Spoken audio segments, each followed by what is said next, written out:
we are today. We are talking about another comedic sketch show, and lo and behold, let's have it be In Living Color, the Fox sketch show that ran for 5 seasons in the 90s.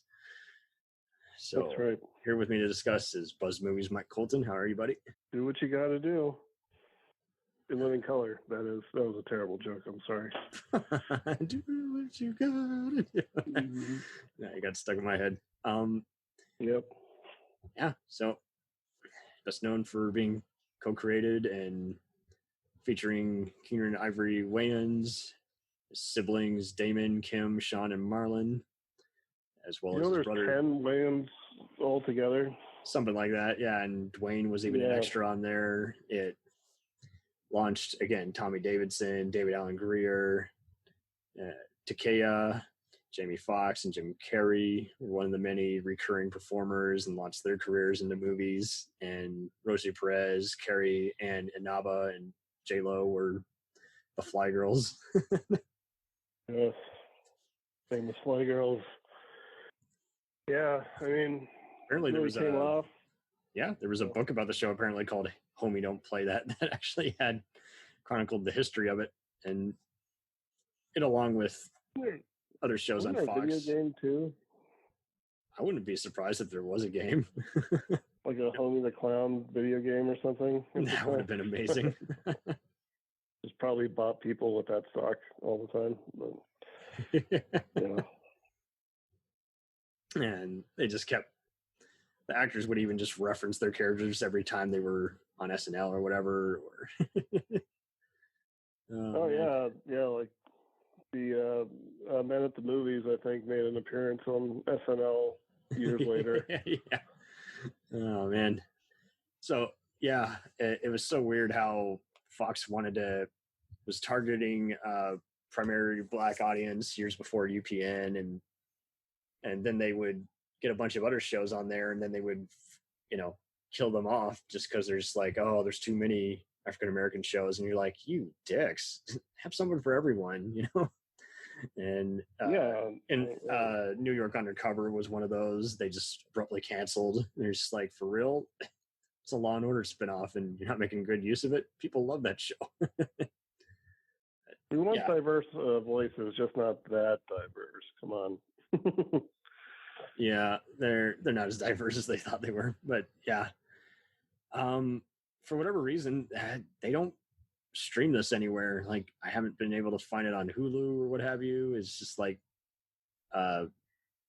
some sketches have been edited because of the music, obviously. So it is kind of like Wise Guy and certain other SNL skits. There's just no point. Right. Yeah, I think wasn't it still in syndication on like the various FX?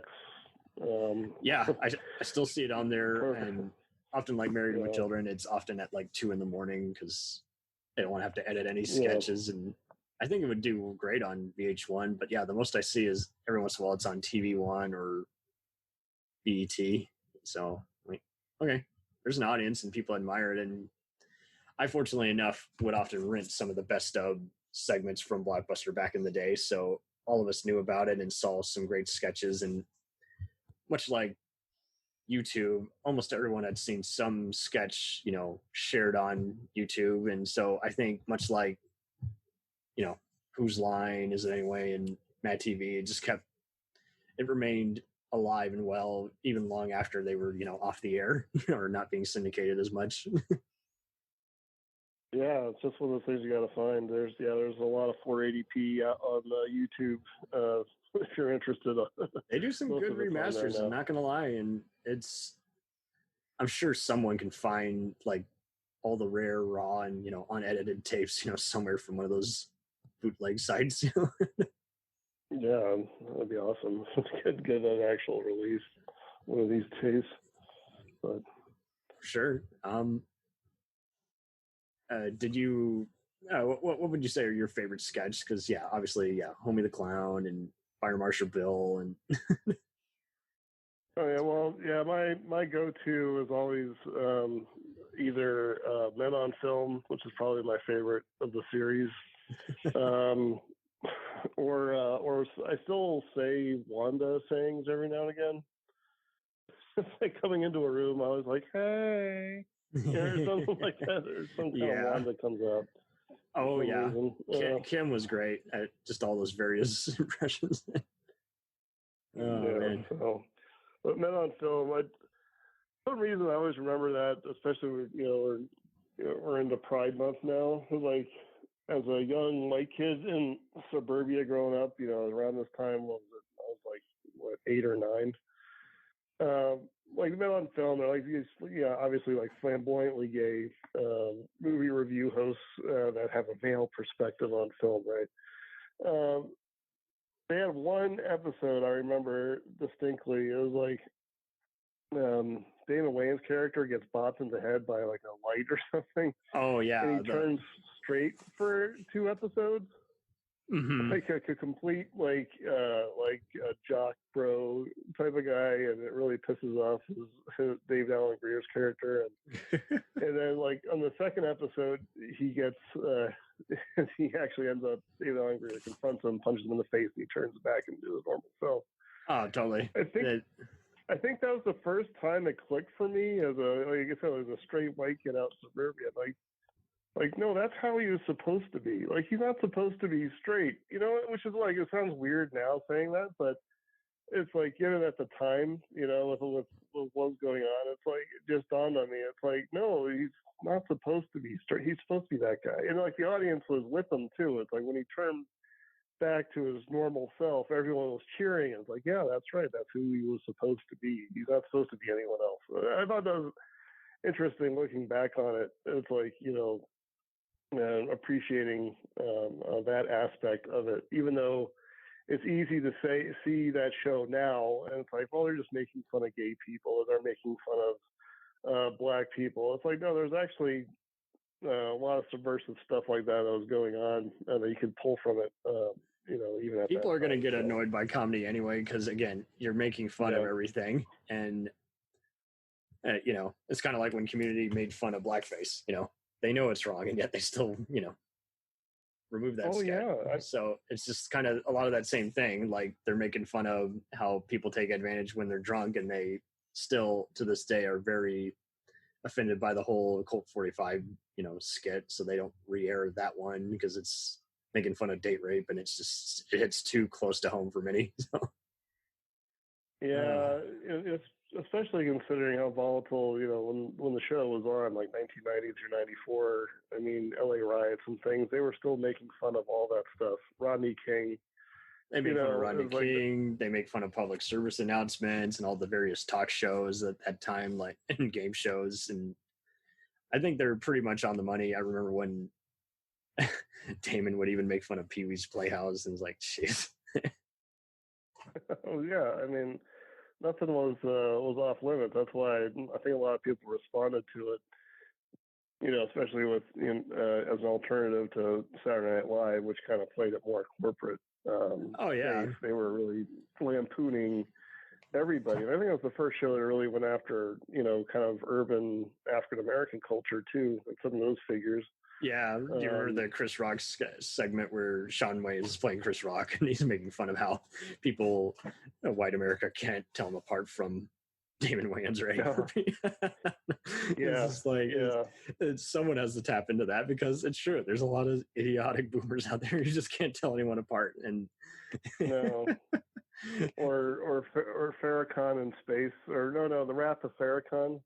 Yes. Oh, he man. boards the Enterprise.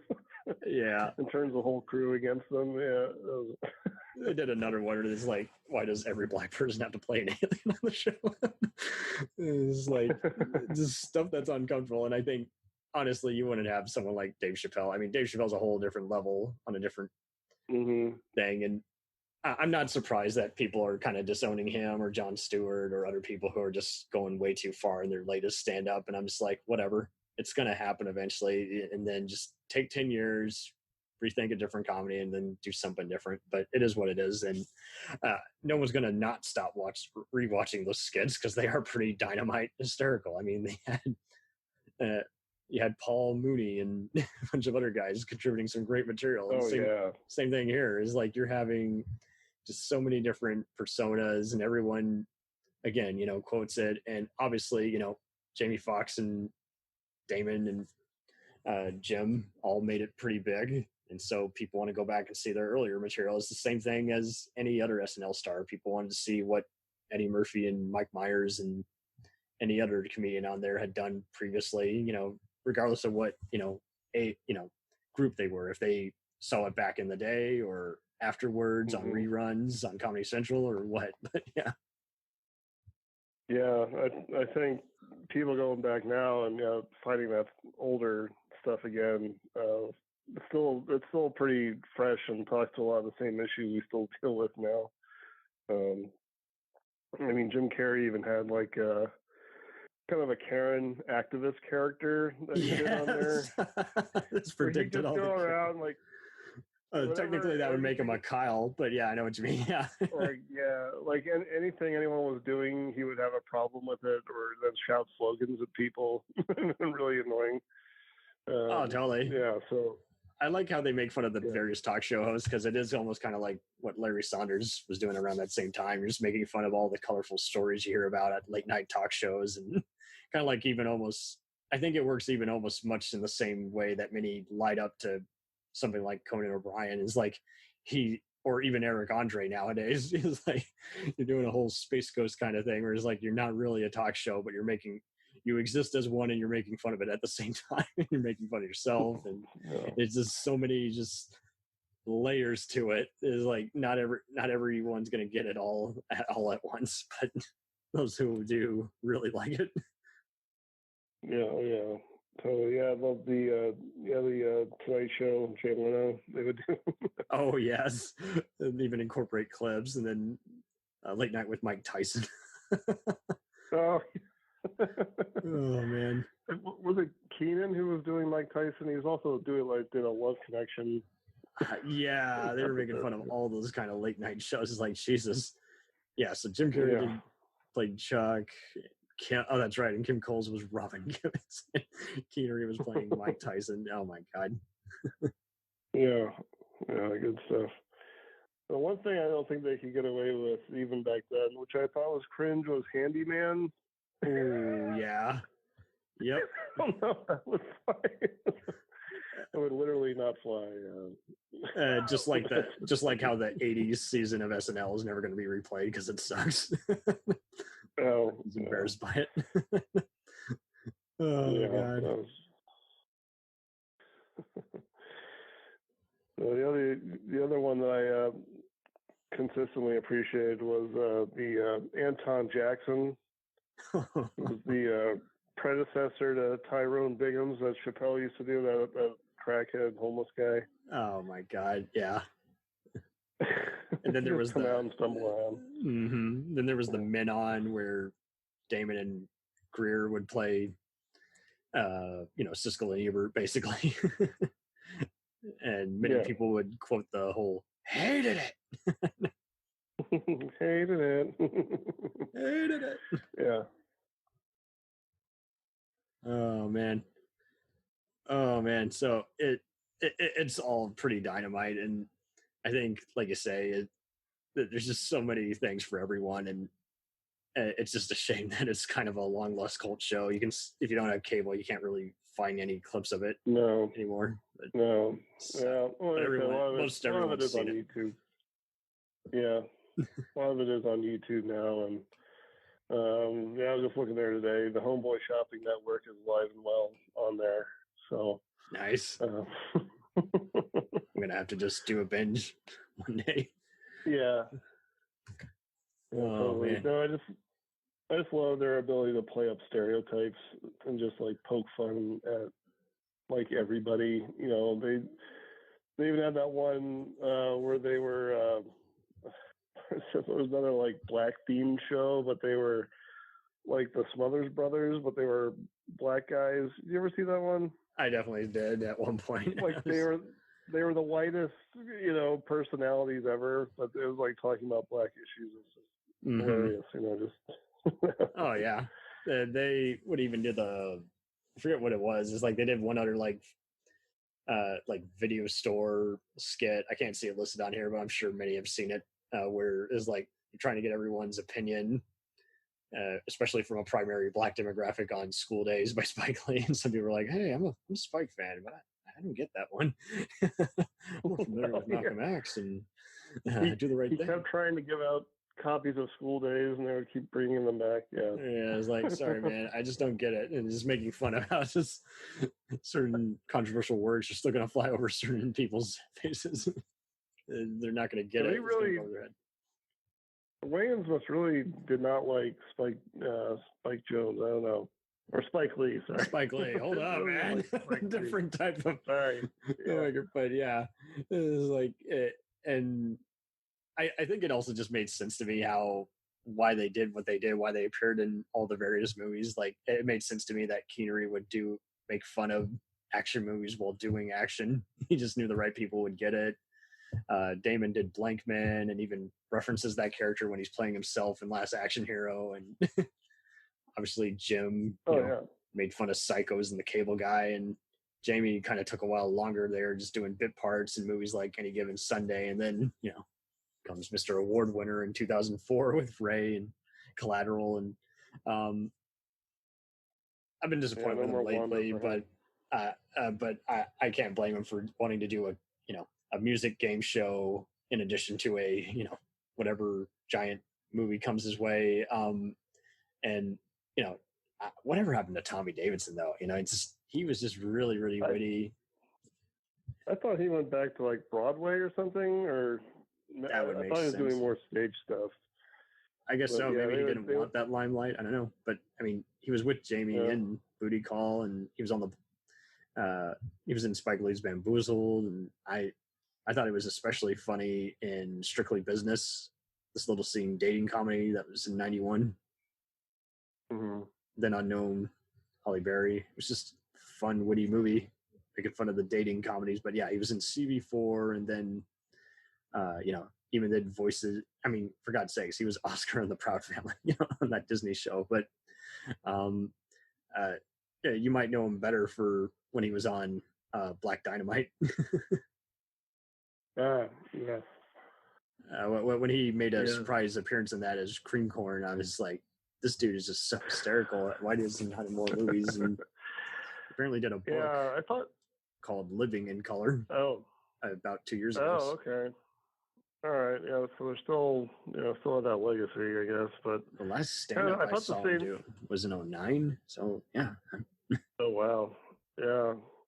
I kind of thought the same thing of, the successor to Living Color, Mad TV, Will Sasso. Yeah. Kind of a similar thing where it's like, what happened to that guy? I mean, he was the funniest thing going. He and Rob Riggle kind of just show up every now and again, just play a dick on they kind of pull a Dr. Cox on Scrubs. They just kind of just show up then and there, and everyone remembers the guest spot, so they replay it a lot. So I guess they don't have to work as much. But yeah, Tommy, he's just funny. Yeah, I don't know. They used to appear on podcasts every now and again, I guess. I have noticed that. I have noticed it, and he was on Mad TV a few different times. But yeah. Yeah. Hopefully, we keep seeing being a few bigger things. A lot of the Mad TV guys, I think, got burnt out just because they either couldn't stand each other or they just found how the producers just totally hustled them, did not pay them anywhere near their dues. So they're both thankful for the show and kind of spite the producers at the same time. I'm just glad a lot of those are available on HBO Max, because a lot of them kept getting pulled from CWC because no one was watching it, or music rights. Yeah, this seems like just Fox. Just Fox is like they have people that can spot talent, but as far as like the administration or running of these shows, just every story you hear that comes out of these, it's just like, what the hell are you guys doing? They keep asking people to resurrect their various shows, and they keep just not doing it because they're like, oh, it's too expensive. I'm like, it's the only way you're going to get ratings. People don't want to watch all these shows that are going to get canceled, by spring. Yeah, I even heard that there was they were almost going to reboot In Living Color. Yeah, in 2011, like back and then in 2012 or something, and then like they even had like J-Lo was gonna be like a place. Producer, and it's like yeah, what the fuck happened? And then they just say, well, this is not going to be sustainable. What? Again, who's making the business decisions over there? I mean, I guess that tradition still exists today that it did in the I wonder if Disney's playing a hand in it now, because even though they said we'd leave the TV division, it's like, yeah, well, you still got to fire their TV division, and people want another kind of, when the 90s, again, they were doing all kinds of edgy shows like Millennium, and it's like comedy was always kind of their thing, and they kind of tried it again in the 2000s with Bernie Mac, but even then, they kind of just weren't always good at advertising, and they just basically have just stayed alive just because people would watch something like Bones or Simpsons. It's been on for like 30 plus years. Yeah, right. And then you have these shows that are just zombies of their former selves. I mean, yeah, kind of like how HBO lost the rights to Tales from the Crypt, and then everyone lost the rights to it as a whole. So you would have to buy the brand in addition to, buying the rights to the thing and allowing it to be greenlit. But again, I keep going into New York Undercover, but it does have a big connection into how some of the producers were clearly very bigoted and just not very, would find a reason to kill a show if they didn't like one bit of ratings or just the content. And I just remember watching a TV One documentary back in like 2014 that talked about the true story behind New York Undercover and how, again, just that show screwed itself over with, again, music rights issues, and again, just always being put in a bad time slot. And same thing, I guess. I don't think this had issues with a time slot, but after it went away and everyone's careers took off, and then, I mean, Kim Wayans especially has done a lot of drama lately, and I think they just got to where they just were like, yeah, no, we're good. We're not doing the show anymore, and we see how you guys are treating all these other shows. Yeah. Right. Yeah. So I mean, I think Keenan only lasted through the first 2 seasons. Yeah. Of In Living Color before he got kind of fed up with it, and I think he even gave up his producer slot eventually because it's just they were being censored and again mishandled.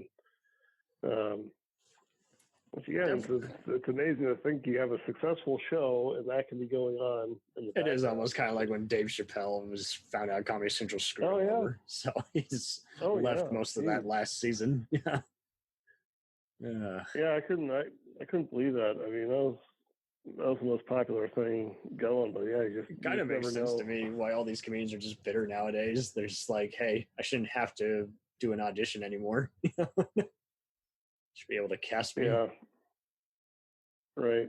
Yeah. They're just all cynical bastards. That's most comedians, though, isn't it? Anyway. Yeah, I'd be very dickish to everyone and be like, dude, leave me alone and give me the laughs. That's the only thing that feeds me at the end of the day, besides money. It's the laughs. Laugh. Right. Oh, well, this was fun. So again, everyone just keep buying those DVDs or watching them online, just signing petitions to get it back. Or some kind of physical release. That would be great. That'd be Blu-ray treatment would be interesting. Yeah, because I'm just so used to seeing the crappy, crappy 480p resolution. That'd be awesome because I never quite know how ugly Wanda's supposed to be if I can't really see Jamie Foxx's smushed up face, So I think I definitely need that in 1080 at least. 1080, man, 1080. Oh, so thank you for being on here. Do you have anything you'd like to promote? No. This was fun. That's not true. I'm starting to do my YouTube a little bit more. I'm on their Buzzed Movies there as well. I do a little synth stuff on there, and also try to review movies on there as well. So I got some Major League 2 coming out in the next week or two, talking about that wonderful movie that was mostly filmed in central Pennsylvania, which not many movies can make that claim. So, interesting. The time that central Pennsylvania doubled as a Florida spring training camp, which makes all the sense in the world. So we'll be digging into that a little bit. But, nice. Yeah. Other than that, just catch me on Twitter. Always looking for people to talk about random genre stuff. So, yeah, that's what I got. Okay, very cool. Very cool. Oh, you be safe out there. Oh yeah, we'll try to stay out of the controversies, right? Isn't everything controversial? Seems so. I don't know. I basically put up a canceled chart. Who's going to be a dick tomorrow morning, and who's going to have just some controversy, and who am I going to have to separate from the person versus the talent versus I just don't care. Of course, I'm not surprised they would say that. Yeah. We'll return after these messages. Do you ever find yourself thinking about who would win in a fight between Goku and Superman? Hi, I'm James Gavsey, and on the Who Would Win show, me and my co-host Ray ignore anything important happening in the outside world and debate fictional battles between characters from comics, movies, and video games. We got a new show every week, and almost always am I the winner. Yeah, not true, Ray. In the past, we've discussed such matches as Captain America versus Darth Vader, Solid Snake versus the Iron Giant, classic matchups like RoboCop versus Terminator, and even the Muppets versus Sesame Street. That one was crazy. So if you're a fan of geek culture and love a spirited debate, check out the Who Would Win show wherever you get your podcasts, or check us out at whowouldwinshow.com.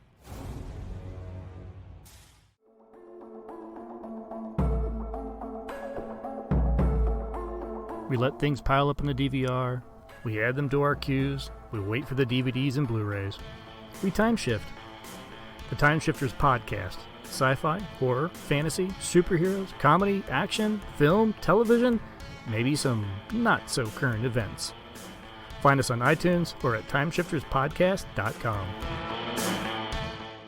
Cool thing about Blind Knowledge is we are in multiple countries. We are worldwide all across the globe.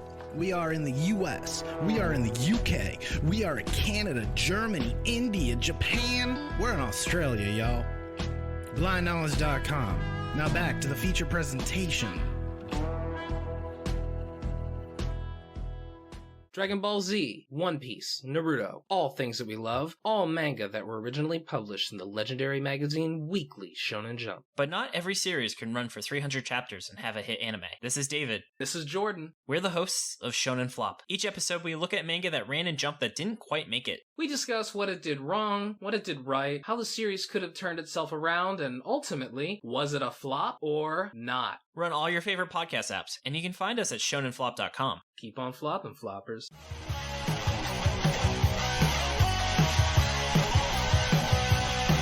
Follow us on the web on Facebook, Twitter, and Instagram. The podcast is available on Podbean, Spotify, iHeartRadio, Anchor, Apple, and anywhere else podcasts are available. Feel free to review our show and leave comments on any of those sites. Thanks a million for listening. It's a jacked up